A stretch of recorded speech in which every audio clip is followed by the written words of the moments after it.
And Lawson.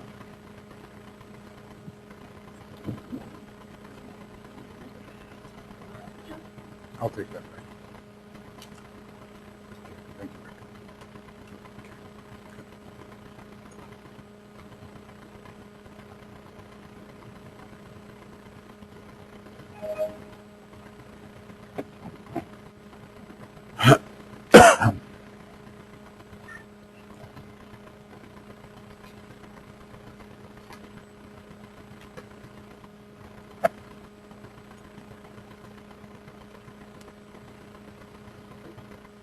Hello. What a packed event, is it? And what a wonderful note to end on, that objective of the pip, to throw one dart at the proof of the soul and the breaking of the illusion of death. What I'm going to do in this is very simple. And it starts with my practice as an astrologer. And my attempts to meet my client on the most intimate level so that we're having a real conversation about who they are and what is the soul pushing them towards becoming aware of. So I suppose in the first instance, I should say that I don't start with any of this. In the first instance, in terms of evoking the intuition, I do an alignment within myself. I make sure that in about 2 seconds, I've got a snap alignment so that I am online with my soul to some degree. And then I imagine that my client is also in an alignment, and I make a connection. This is just all an imaginary event, but we know how important the imagination is for creating a reality. So once that's in place, and it doesn't take more than a few seconds, then I begin. And for most of my clients, I don't know their rays, and they do not know their rays. And so I begin with the ascendant. For me, that's the tune-in point for the note that the soul is sounding in this life. And so I focus on that, and that focus remains in my mind throughout the reading. And secondarily, I look at the planet that is ruling the ascendant sign on a soul level. And I look where that's placed in the chart. I look at what sign that it's in and what contacts it makes with the rest of the chart. And I keep that as the background for everything that I'm talking about while I'm going through the reading. What I'm talking about today is very similar to that, but it's something that I use when I know the ray of the person, or at least we're talking about knowing it in a hypothetical sense. Because, as was just said, all that we do in the course of our life is put up hypotheses about what our rays may be, and then we're little scientists and we observe our lives and see whether or not it's confirmed in our physical plane existence, or it's confirmed in our emotional plane existence, or it's confirmed in our personality existence, and then we keep adjusting what those rays are. Eva has been after me for years to change my ray structure, and every so often I yield to it. And in this last year, I yielded completely and delivered a ray structure which was, I knew, totally delicious for Eva. And because I really enjoyed the sense of pleasing her, I stayed with it for quite a while. But then I reverted to my old ray structure. Seemed to work more consistently, but I'll never forget that experience that I had. So that's what we go through in our lives, and I identify totally with the idea of, contacting the master. I mean, the Tibetan disciples were so extremely fortunate that he could tell them, you're wrong, you're wrong, you're wrong, you're wrong, you're wrong. And of course that should induce a little bit of insecurity in all of us. about whatever our hypothesized ray structure is, because wouldn't he probably now come into the room and say, good for you for trying. This is your ray structure, and it's quite different from the one that you've hypothesized. But when I'm working with myself, or I'm working with a client who has worked on a hypothetical ray structure, then I'm interested in what ray their soul is. We've been talking about, in the morning, this concept of intuition. And, of course, Michael took us all the way up, although, did he really? I mean, we know really that the intuition must be found if we could only locate ourselves on the cosmic astral plane. But why stop there? Surely our intuition is within the causal field, is located within the causal field of our solar deity or our planetary deity. Why stop there? You know, so we're living in a great stream of intuition, but for most of us, what we're hoping to do is to come into the stream of filtered intuition that our soul provides us with. So we're attempting to tap into something in the chart that's going to be particularly sensitive to that kind of intuitive contact, so that the rest of the chart can somehow feed off of and be enlightened by and guided by where the soul, based on your soul ray, is going to touch down and be contacted and useful for you. So it begins then with you determining what ray your soul is on, and once you know that, then you can locate the planet in your chart. You know, again, we're going to start off with the big question mark of Vulcan, but anyway, you can locate one of the 7 sacred planets who are conduits for the 7 rays. And once you have that planet, that's where you begin and end. That's what you hold throughout the reading. From the soul's perspective, what is the meaning of that planetary function? You can read every planet from a personality standpoint. It has all sorts of personality relevance in the chart, but that's not how you're using it in this instance. You're saying, this is what the soul's note, the soul's purpose is in this chart as an overview. Then, the second thing that I do is the same thing that I do with the other method, where I started off with the ruling planet of the ascendant. I look to significant crises that are apparent in the chart. So I just say, I view all of the other planets in the chart as personality indicators, regardless of what they are. It can be Neptune, it can be the moon, it can be any one of them, high or low. I regard them as personality indicators. And if there is a hard aspect, if there is a square, a conjunction, an opposition, I'm saying, well, this is a very dominant personality soul integration issue in the life.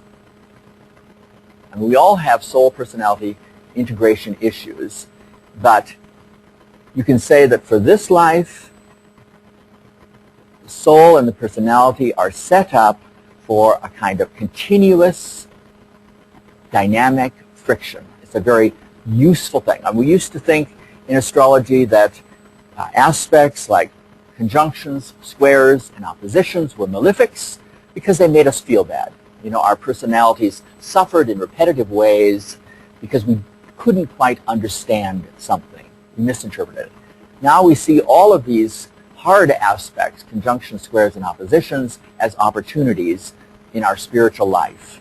So when you find in a chart this hard aspect or conflict between this soul ruling planet from a ray standpoint with one of the personality planets, you say, what a good life. What a good life this person is in, because they're going to be relentlessly shoved by the soul into a crisis with ordinary ordinary personality functioning, particularly in that area indicated by the other planet.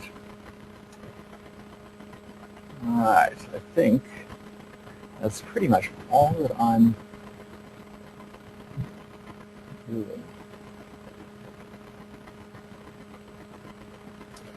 So, I'm going to put up 7 charts. And now these are, of course, charts which are reasonably accurate. They are charts which have been vetted by Michael Robbins. These are charts which Michael has established a hypothetical soul ray for the individual. Clinton? This is what is online in the Makara. Yes. Okay. But I mean, this is indicative of exactly what we go through in terms of assigning rays to anyone. At one point in time, Michael obviously thought this was true. The third ray was there. Because that's what it says, that the third ray is the soul ray on this particular one. But now he doesn't. And that's what we do. We have many different hypotheses through our life, but we'll explore it from that standpoint. And all I'm saying anyway in the illustration is that I agree with this, but I also, Michael has been my teacher for 30 years or 20 years or whatever, so it is a natural knee-jerk for me to say, all right, here's someone who doesn't know, but at least he doesn't know with more background research and understanding than I do, so I will go from that. All right, so I think this will advance me to the next chart. No, that didn't.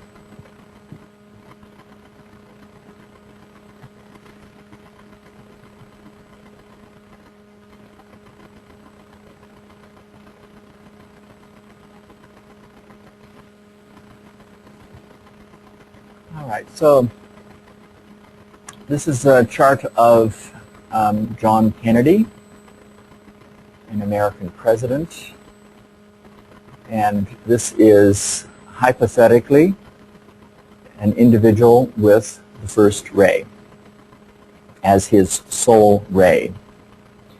Now, because the planet, which is the conduit for the first ray, is Vulcan, we start out immediately with the problem of where is Vulcan. But it is generally accepted that Vulcan is within 8 degrees of the Sun. And we see his Sun at 7 degrees 50 minutes of Gemini. So we are reasonably assured that his Vulcan is in the sign of Gemini, and that at least we are reasonably, well, we're like 50% certain that there's a square to the moon.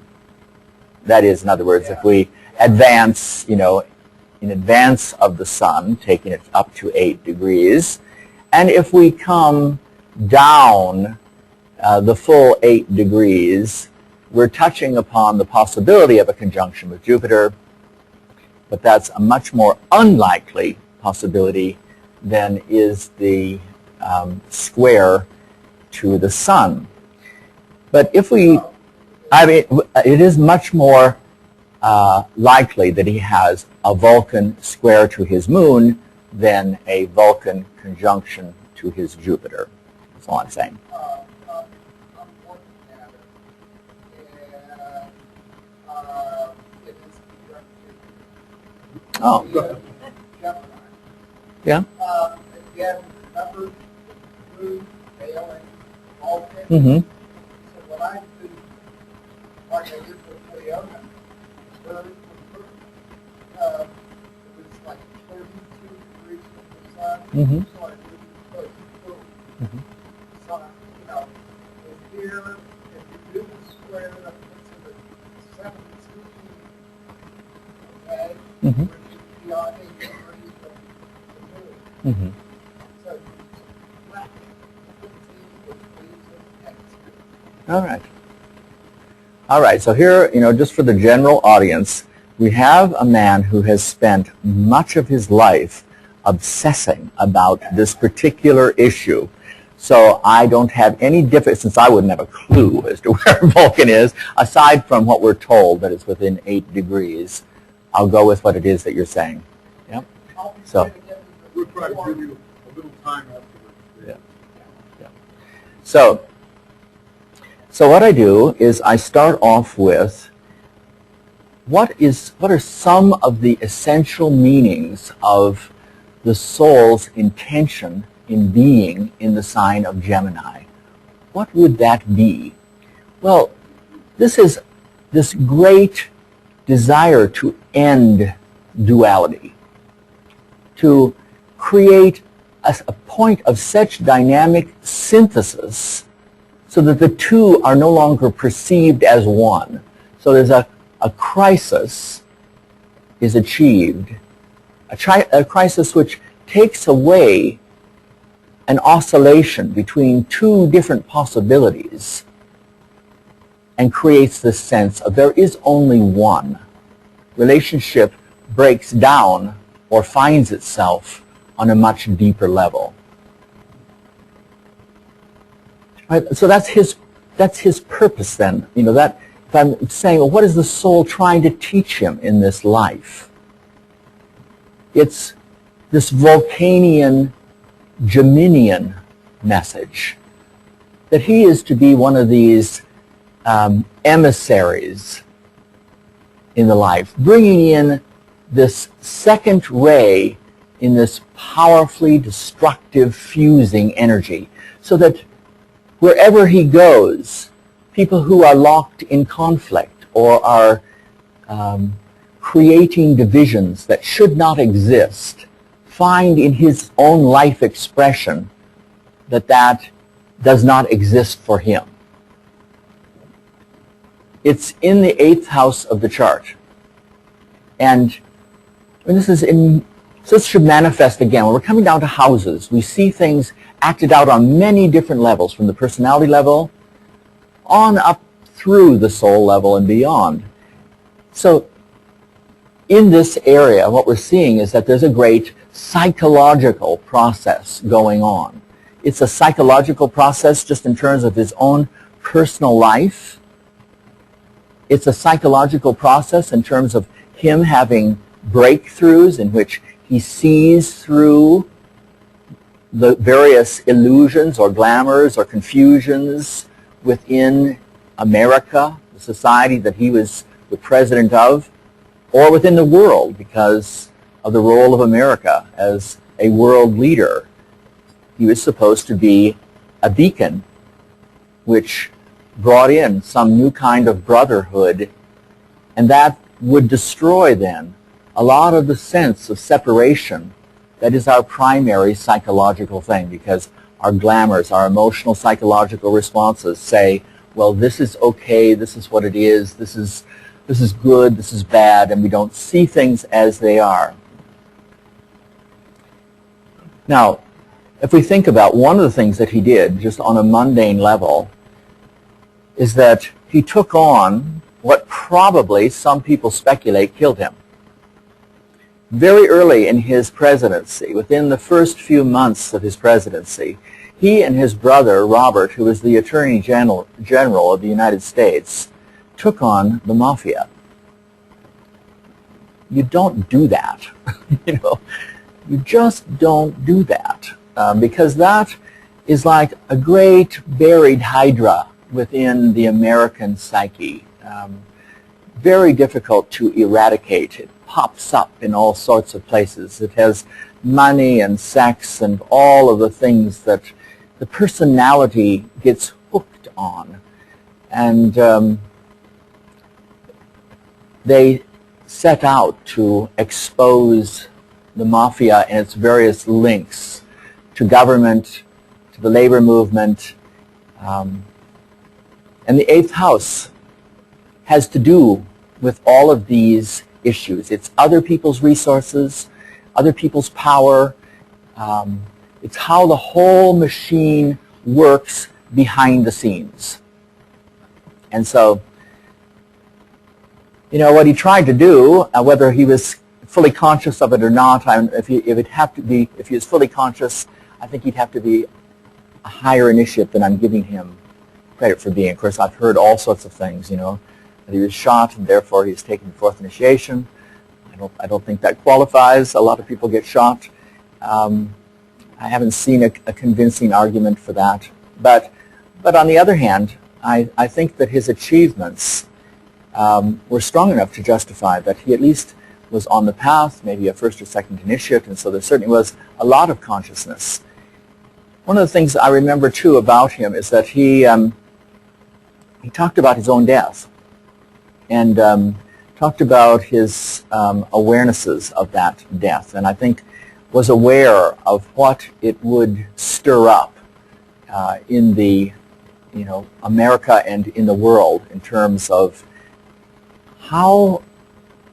what goes on behind the scenes. I mean, there's a whole conspiracy network surrounding his death. Everything imaginable in terms of who pulled the trigger, to who financed it, to what countries are involved, etc.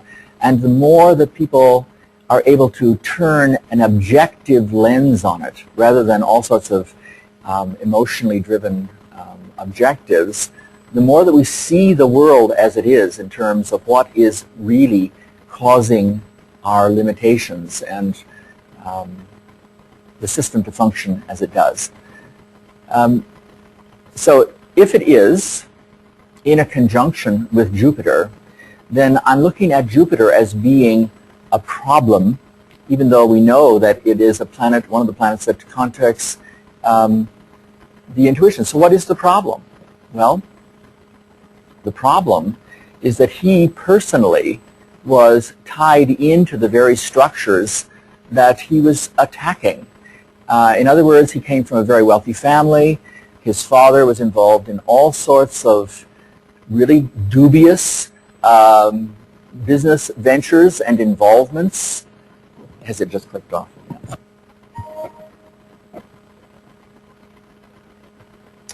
Let's see. And then, of course, we have the whole subject of his uncontrolled sexual appetites, which are Jupiter, the planet of abundance, don't know any limits, and this is in the house of sexuality. So we can say that, you know, he's having a little bit of a muddle resolving the fact that he is both a male and female, he is androgynous, he is self-contained. I mean, that is the Gemini message, you know, that he is carrying. And of course he was, when he was carrying it correctly, you really saw the soul shining through him.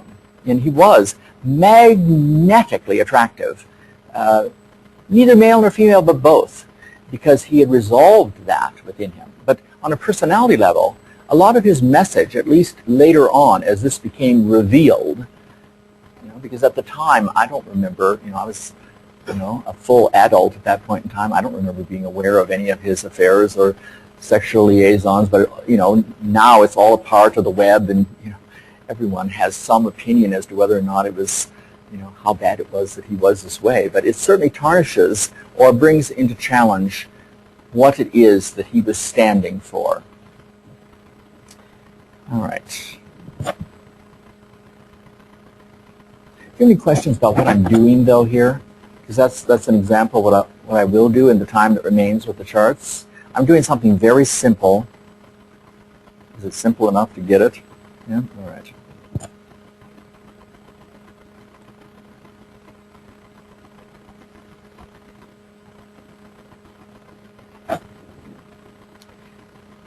All right, so this is a tremendously important astrologer in the 20th century. When I stood back and looked at why I had picked the 7 important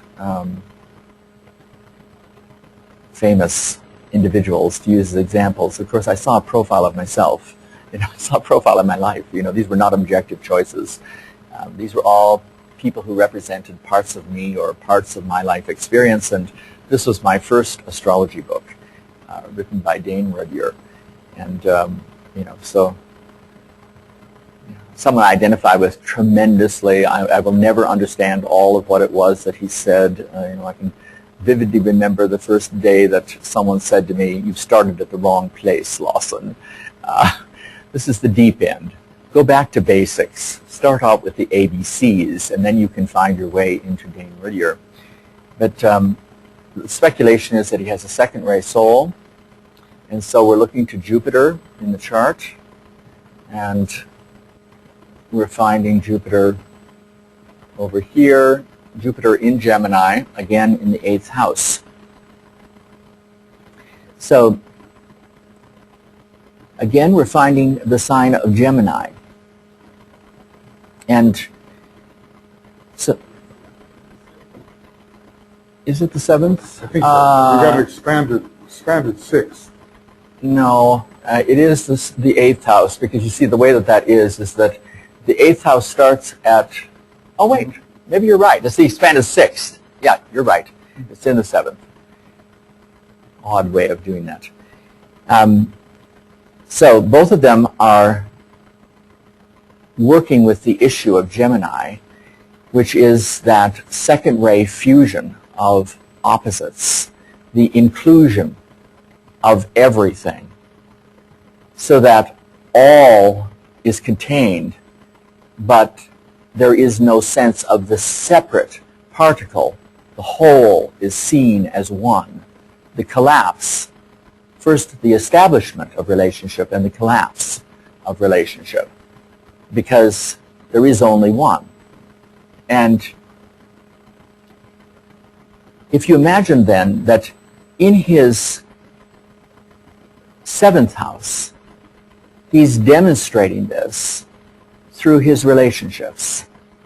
And he's demonstrating that relationship is about contacting soul to soul without regard for perceived difference. As an example, I once went along to an American astrological conference, and Dane Rudhyar was at the end of his life, and he was with his wife, who was about 40 years younger than he was. And, various people in the audience were going, what's this old guy doing with this very attractive young woman? Very, very apparent that that was not his focus. He was married to her because, as a unit, they were able to continue and extend the work. She was an aspect of him. He was an aspect of her.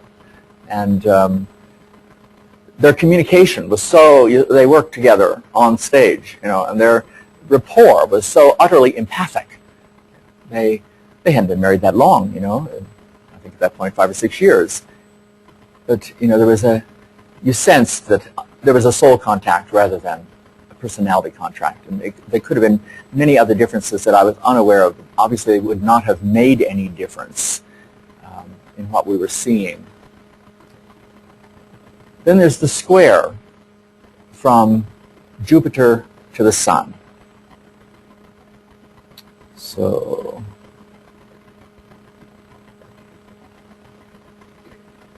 you have, on one hand, two very compatible energies, but this is a square. And so what the person, we can see the Sun in many different ways, but we can see the Sun as a focused personality. At whatever level the personality is focused and developed. It's the personality needing to be a star, to be separate, to be seen as someone. So there's a tension in this chart in terms of whether or not he can identify with the soul's intention for him to reveal in his relationship that he has no need to stand out as separate, that he can bring all of himself into the relationship and express himself through that relationship. Of course, the downside would be all sorts of self-aggrandizement and taking on big projects greater than he can hold. But if he's guided by the relationship, if it's truly expressing the soul, he holds himself in check by intuitively knowing what's his part in it and doing that part. Seemed to me that he did a reasonably good job. I was not aware, at least in any of my rather distance, except for that one moment in which I observed him on stage, to see that this wasn't a person who was higher, perhaps, than John Kennedy in terms of depersonalizing himself and really focusing archetypally and trying to bring that through in his contacts with anyone that he was in relationship with.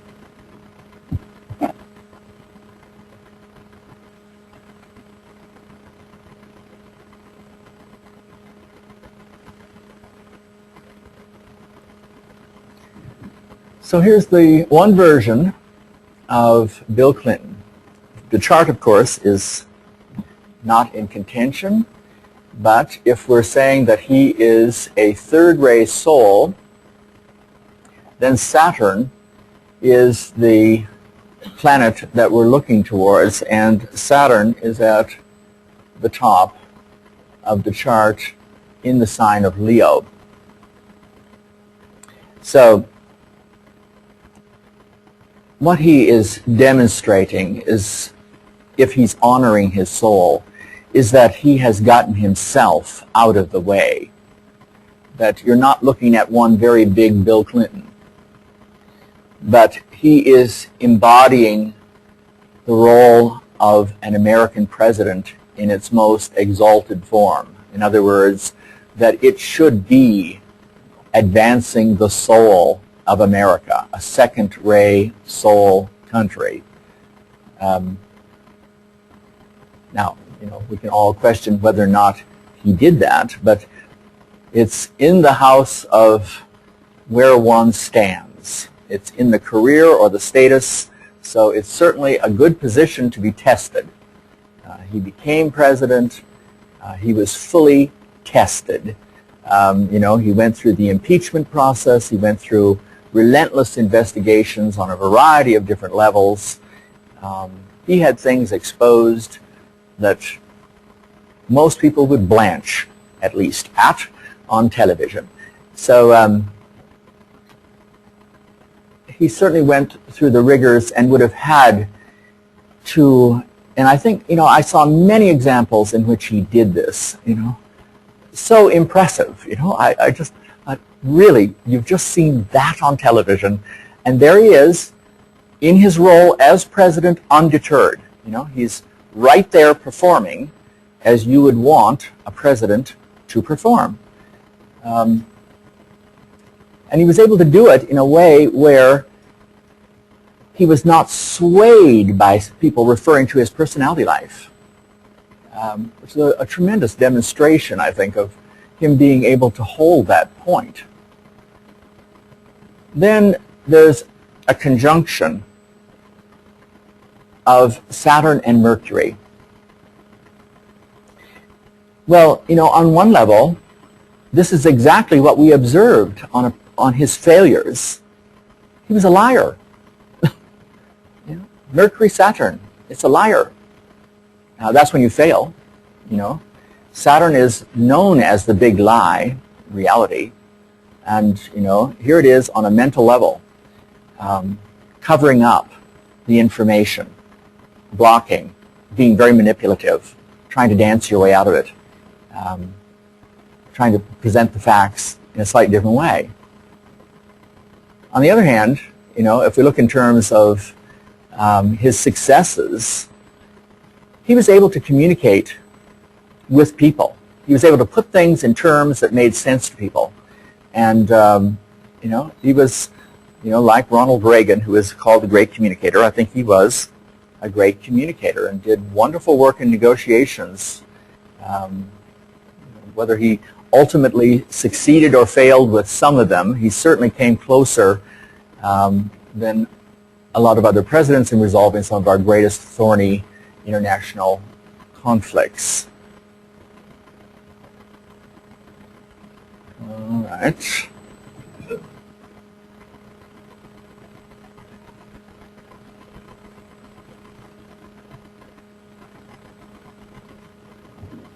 So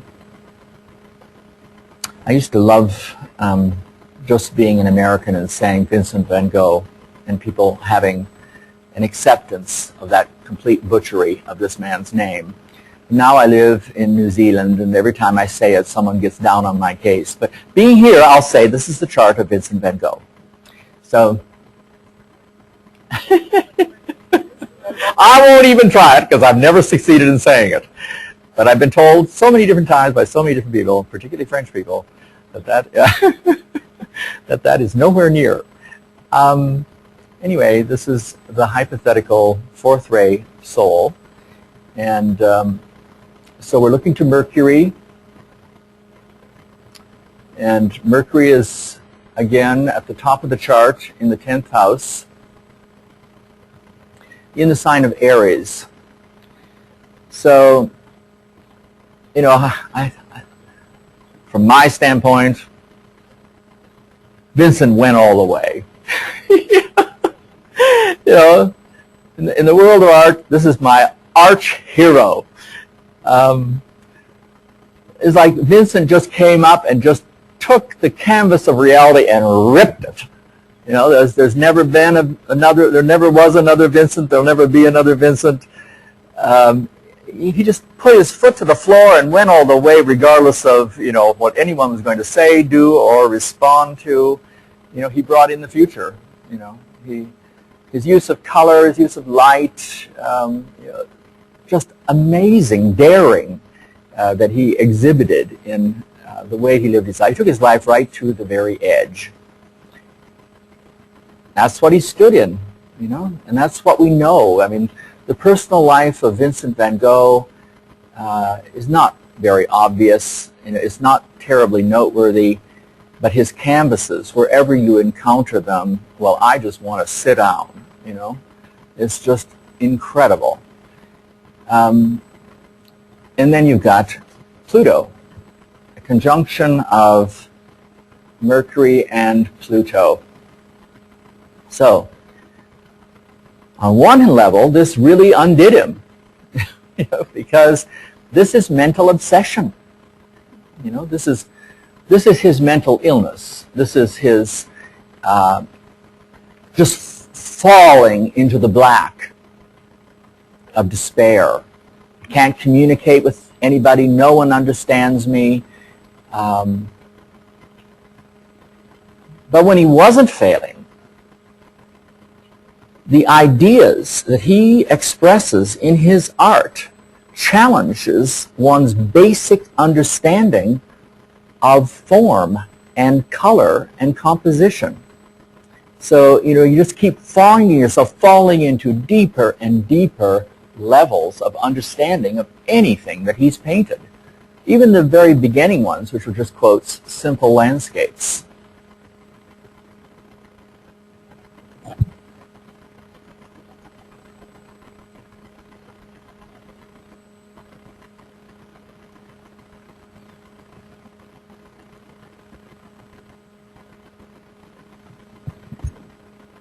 And here's another hero of mine, but only became a hero once I moved to New Zealand, because that's where he was born and raised, and you know, he lived almost all of his life in England. This is you know, not a well-known name, but I mean, we think of people like, you know, Einstein and, you know, the revolution that he created. But if we're thinking of the 20th century, we really need to also think of Rutherford, because he's the one that demonstrated the functioning of the atom. You know, that he split the atom not in a physical sense, but he demonstrated the way that it worked, the components. So he led the way towards the splitting of the atom and the atomic bomb and, all of the marvels of, the hierarchy saying, hey, humanity is doing something that we didn't expect them to do for 1,000 years. They're demonstrating that they've had their first contact of understanding of the monad and how the monad works within all of its many forms of matter. So, an amazing human being, and a very humble human being. The fifth ray works through Venus, and we see Venus in the sign of Libra, and it's really, for all practical purposes, in the 10th house of the chart. Certainly it dynamically rules the 10th house of the chart. I think it's appropriate that it is in the 9th house because when he was alive, he was most known as a lecturer. His students loved him. And the 9th house is the house of teachers and academia. And yet, if we see him as the 10th house, we can see that in his career, he took a stand which was a stand for creating a pathway.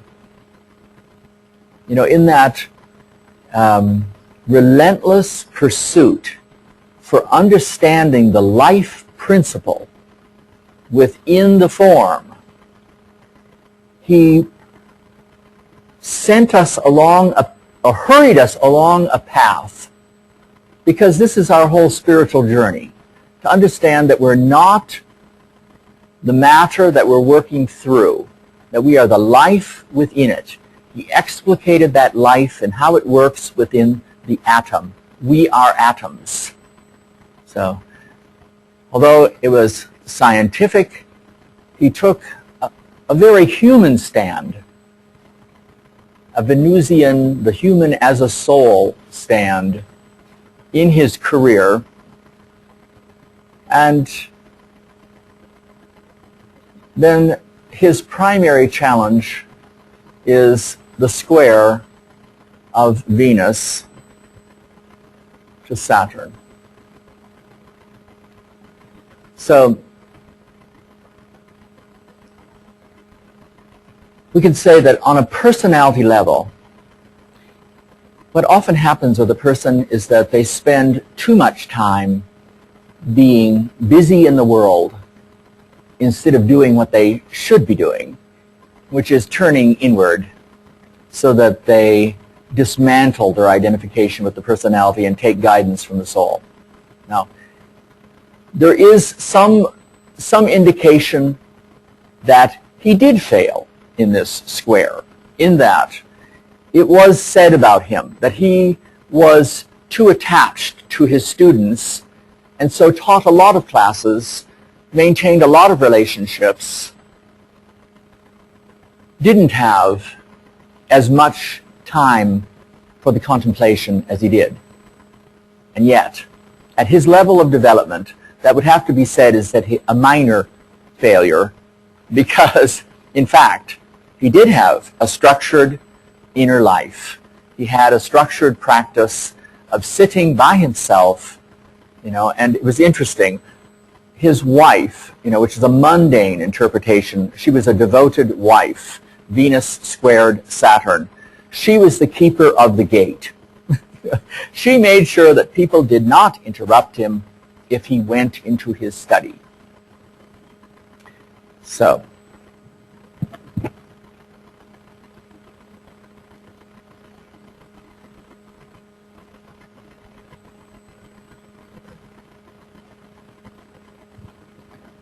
then we have an infamous individual. And I thought, when I noticed that I'd picked this chart, I thought, yes, Lawson, here is your shadow. You good little boy. Here's the bad boy. that lives inside you. So this is the sixth ray soul. And so we're working through Neptune. Neptune in the 8th house. So Neptune, the sign of Virgo, what the soul is doing here is saying everything is sacred. All forms are sacred and to be honored. They're all to be healed and purified so that the Christ light can be expressed through the form. Now, if you read what he was on about, he was on about, in terms of his messianic mission that he was on about, was spiritual purification. He had ideas that to us seem, insane, inappropriate, and misguided, and all sorts of other things. But he attracted a large following based on the principles of self-sacrifice and purification and relinquishment, and he was trying to demonstrate that. Now, this is one of the charts, it's the only one of the charts in which there is no hard aspect from the planet. In other words, if we look in terms of what contacts there are here, this is almost what we could call an unaspected planet. So we could make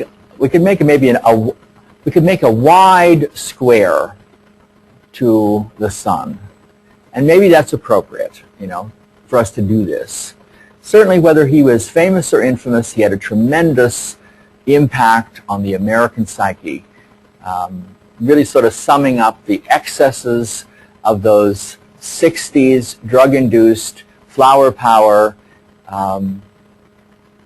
New Age phenomena. And the square would suggest that his own ahamkara, his own sense of himself and his mission became completely diluted,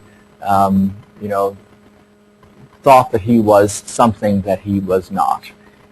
And of course it all worked out with a mass suicide with Neptune in the 8th house. And of course, what he was demonstrating is that death is the great healing.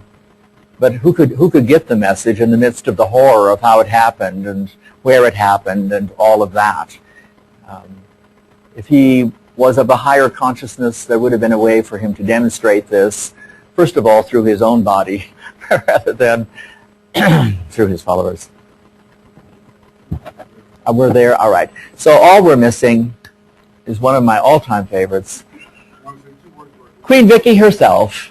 And but she does have a very dynamic chart in terms of what it was that she was to accomplish.